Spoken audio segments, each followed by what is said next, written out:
What's up guys, we are back today with another Tuesday's People's Choice where you guys get to pick the movie that I review. How to get involved? Just leave a comment with the movie title in the comments and when it's your turn, I'll get it done. Thank you very much Andrada for your suggestion. I know how much you like this movie. I hope I won't disappoint you. By the by, I'm Valentin Coulter, the movie guy, and this is my review for Remember Me. The story starts in the past. A mother and her daughter are waiting for the train when they get mugged. The muggers decide that they didn't take enough and they take her life as well. The cops arrive on the scene and the detective on call was her husband and the girl's father. Now in present time, we meet Tyler, a student who goes out one night, gets hammered, jumps into the defense of two Irish lads who were getting beaten down and gets thrown in jail for nothing by a mean detective. Can you guess what detective it is? Tyler's friend Aiden makes up this revenge plan to get back at the detective and it involves his daughter.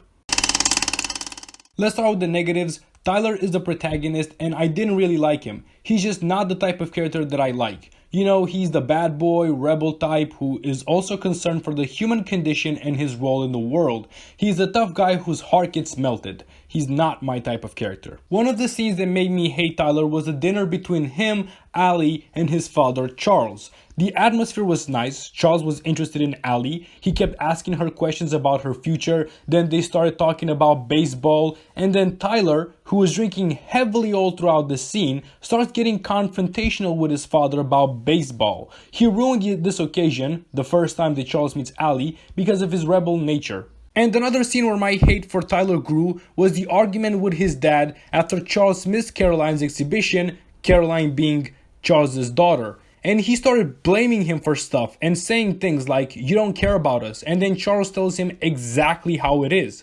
Tyler is just a kid who doesn't have any responsibilities, unlike his dad, and that he feels the pain in his heart just like Tyler because of their dead brother, Michael. But Tyler is blind to this. Another problem that I have with this movie is that it follows the formula of a B-level romance movie. Two teens meet, they form a couple, they are doing very well together, they break up over something, and then they get back together. What I will say though is that the ending is very unique. You're not really going to guess how this movie ends because there is no indication that it's going in that direction. On to the positives now. I like the feel of New York. It's very dark and grimy. You look at the first scene when the two girls were waiting for the train and the feel of the place is that it's not safe. Look at Tyler's door. It's really ugly. The city that they live in is painted to look really bad and I enjoyed that. I liked Caroline, Tyler's little sister. She made me want to care for her. She's very talented in art. She's cute for a kid and I mean that in the most non-pedo way possible. But she's very fragile. She craves for her father's attention, but she doesn't get a lot of it. My favorite character was Charles, Tyler and Caroline's father. Look, the guy may have been a jerk, but he works hard to provide for his family and they have everything that they need because of him and he's always there when they need him. The dialogue is actually good in this movie. It feels organic. It feels like it's exactly what the characters would say. There are some funny moments like Aiden's brilliant idea for a girl overnight bag for one night stands that he would call SLUT. I'm about to drop some knowledge on you guys, so brace yourselves. The screenplay for this movie was found on Blacklist, a list of the best scripts that are not made into a movie.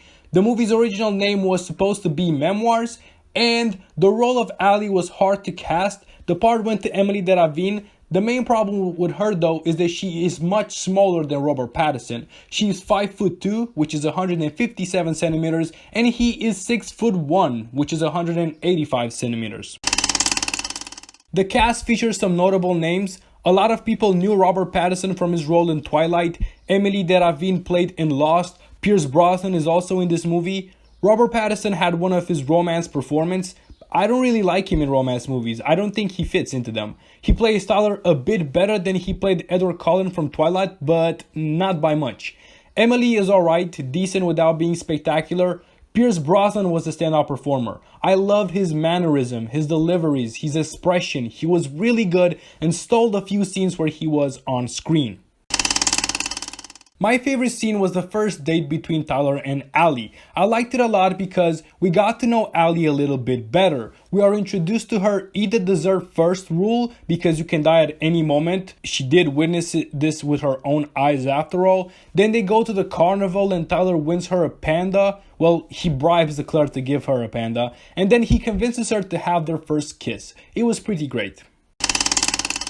I think that this is an average movie with a very good ending. The ending I will not forget anytime soon. It's really good because of how unexpected it is, but aside from that, it feels like a regular B-level romance movie. For my alternative pick, I choose 10 Things I Hate About You. Heath Ledger's character, Patrick Verona, he's the only bad boy that I like in romance movies. So, my rating for Remember Me is 2.5 stars.